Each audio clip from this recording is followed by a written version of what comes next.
Lord God, open our eyes, our ears, our minds to your word this day and every day. In the name of Jesus, amen.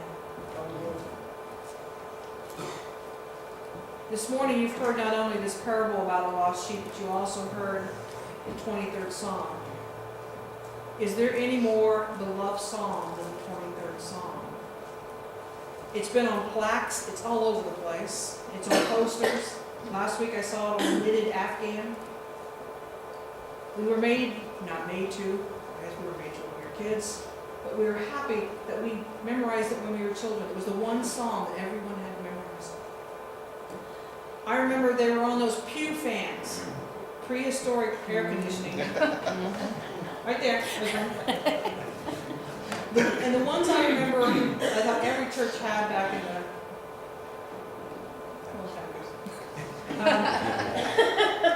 they had that like paint stick handles, and they had the paper or the cardboard, and on one side was always often a picture of Jesus.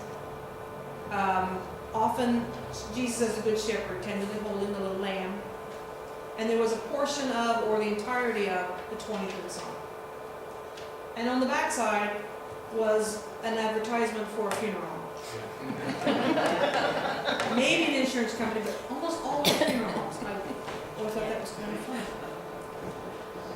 And of course, as we get older, we understand that the Good Shepherd, this was written by David, and the Good Shepherd that he was talking about wasn't Jesus as we know Jesus.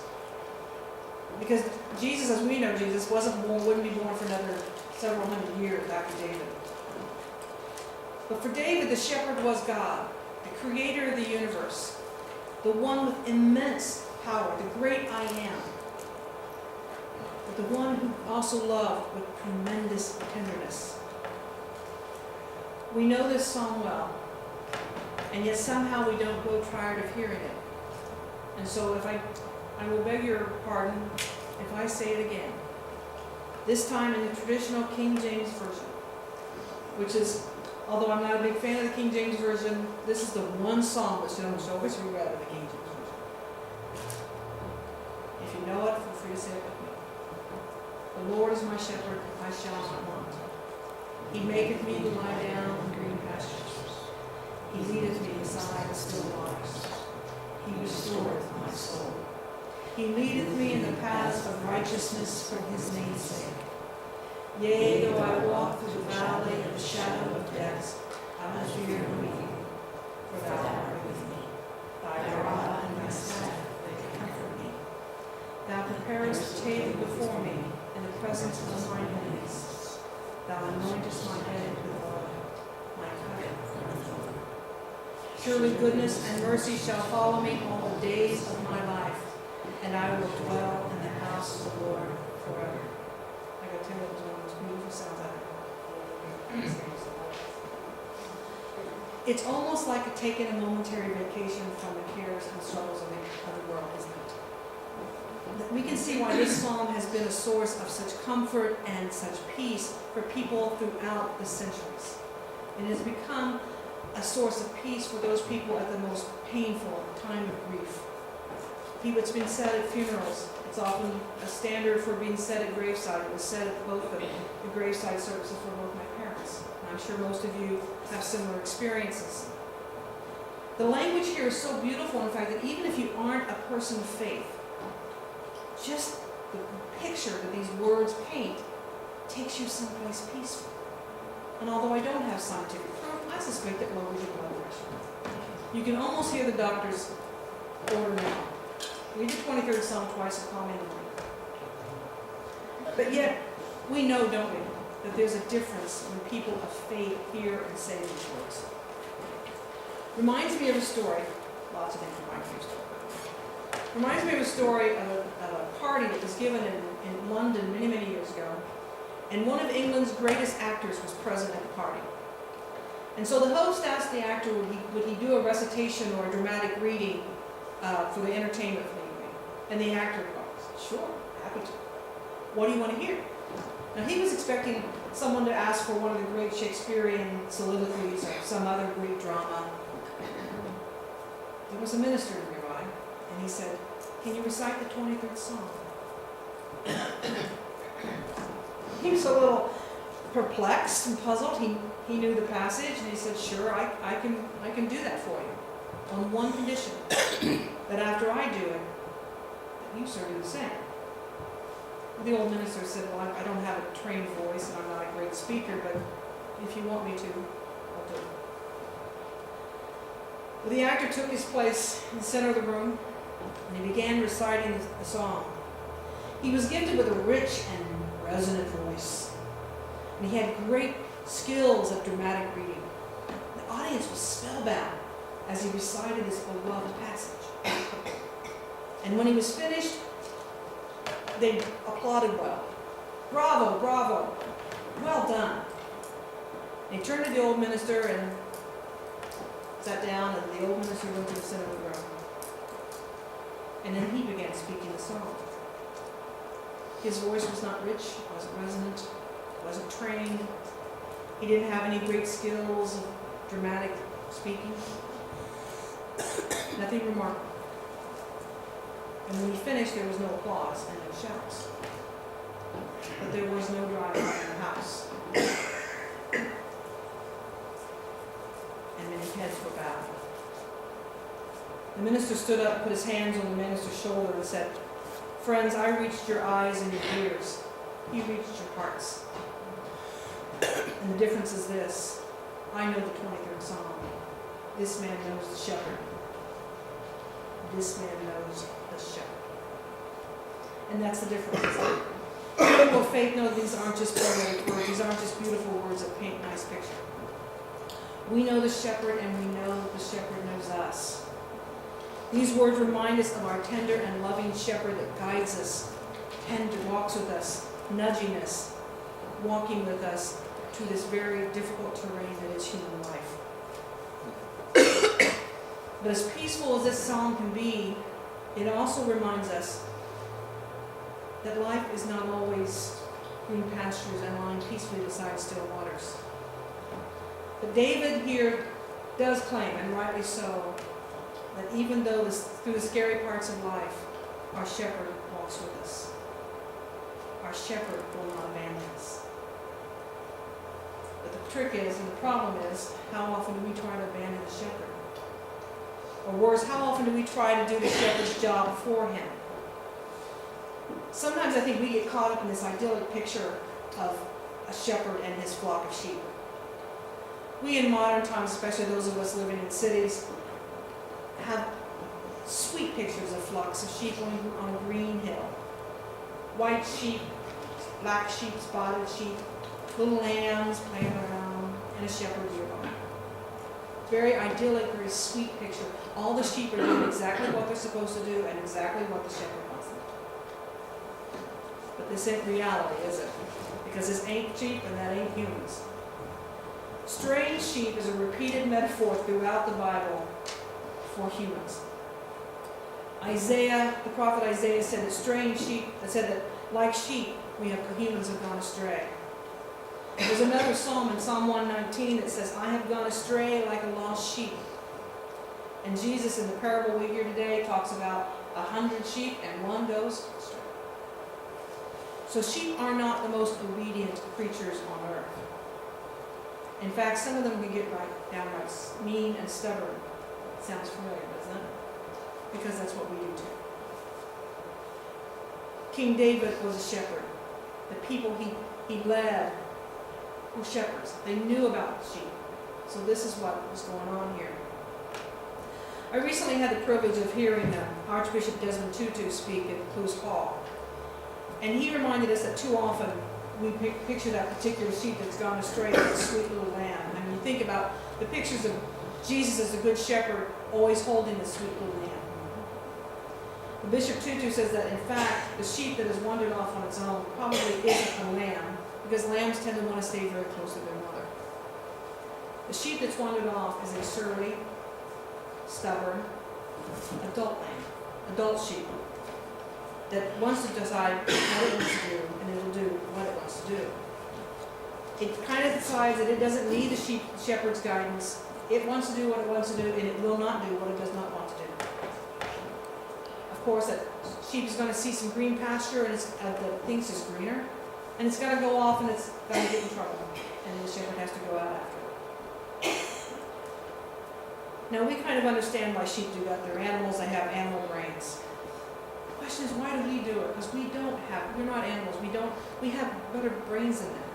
We have memories. We know that the shepherd loves us. We know the shepherd walks with us. We say it.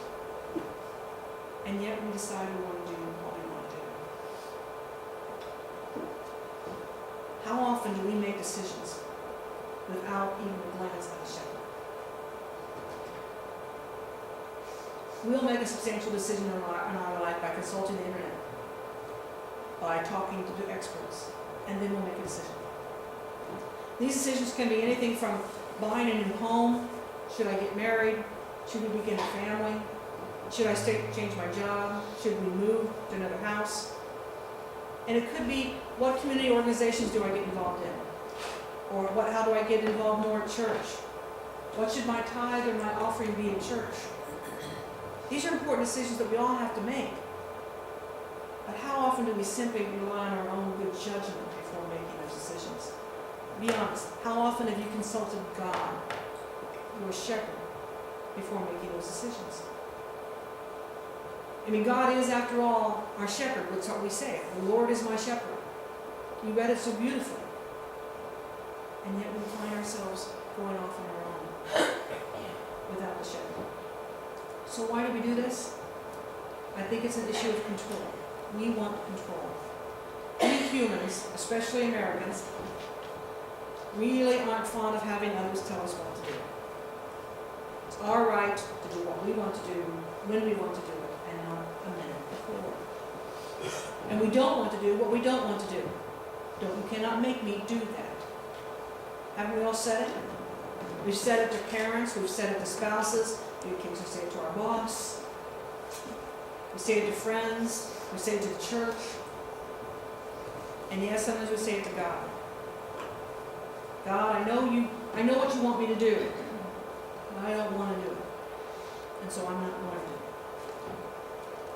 That surly ram who wanders off on his own wanted to do what he wants to do, and we're no different.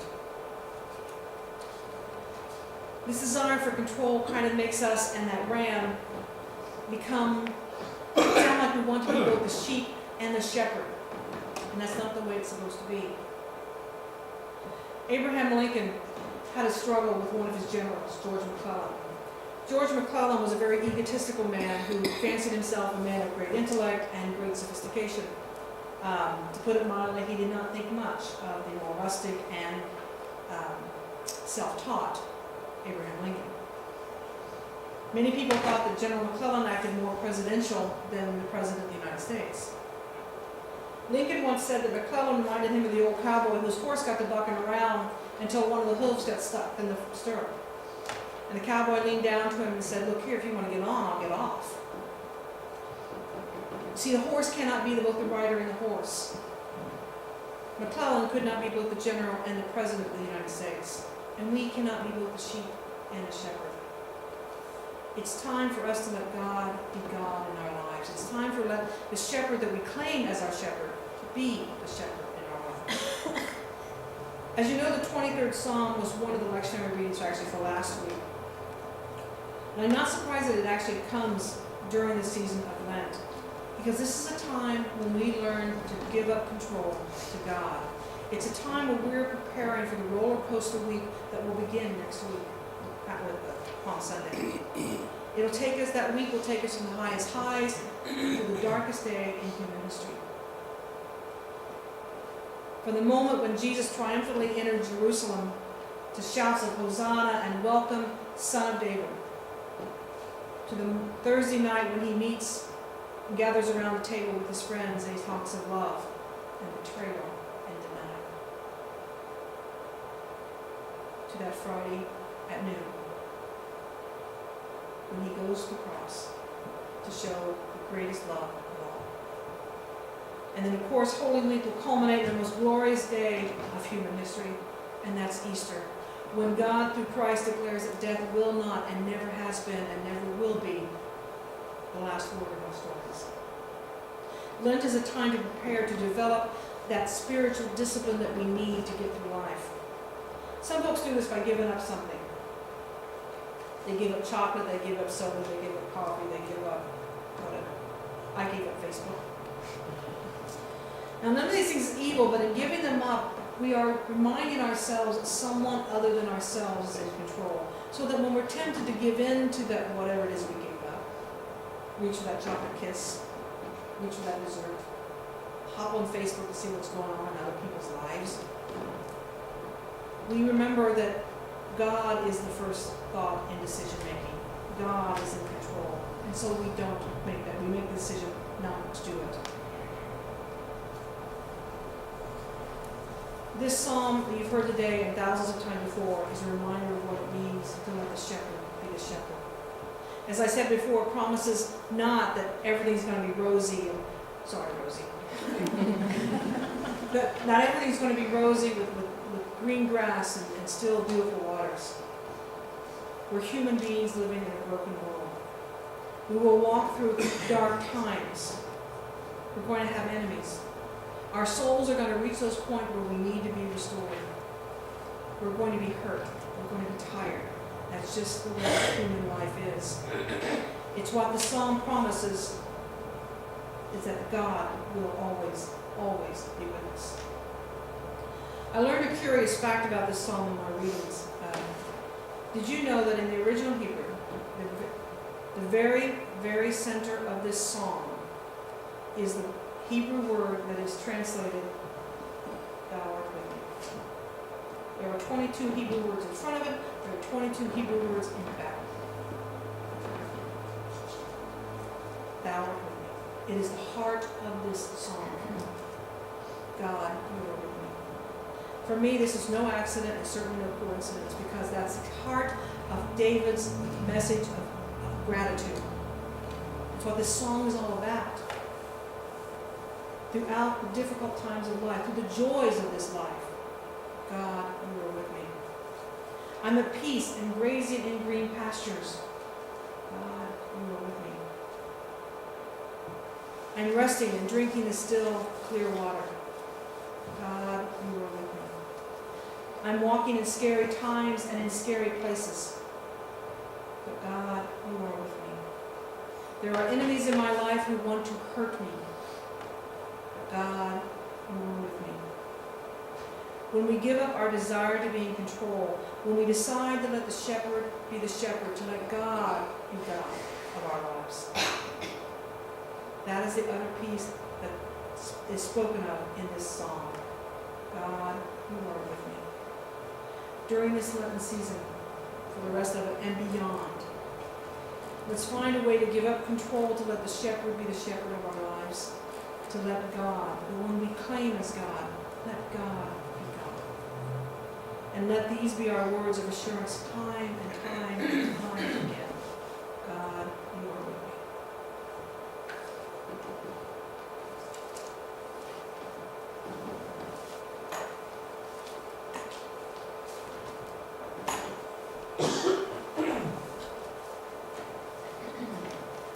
Part of the tradition of Disciples of Christ churches is that there's always an invitation. It's a time when people who are invited to make a confession of faith. They've heard about this shepherd that's leading people. They see the difference that shepherd makes in people's lives, and they want to be part of it. And so they come to know Jesus, and they want to say, yes, I want that shepherd to be my shepherd. And like I said, it doesn't promise a rosy, sorry, life. But it does promise accompaniment, that God will be with you.